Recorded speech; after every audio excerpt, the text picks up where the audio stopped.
प्यारे सिंह जिंदावाले,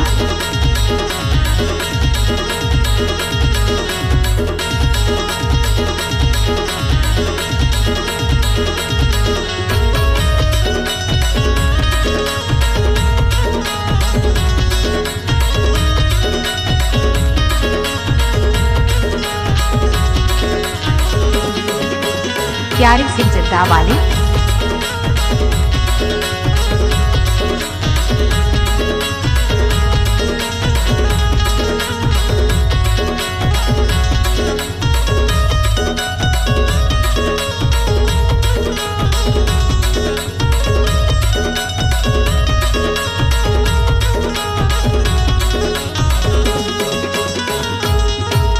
प्यारे सिंह जिंदावाले,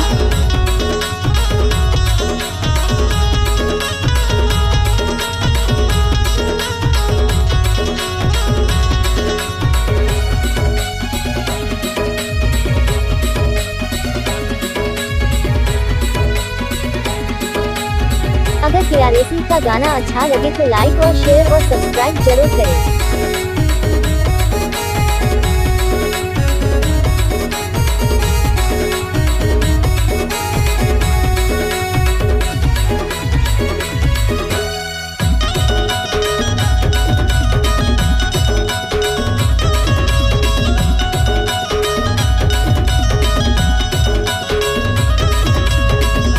प्यारे सिंह जिंदावाले,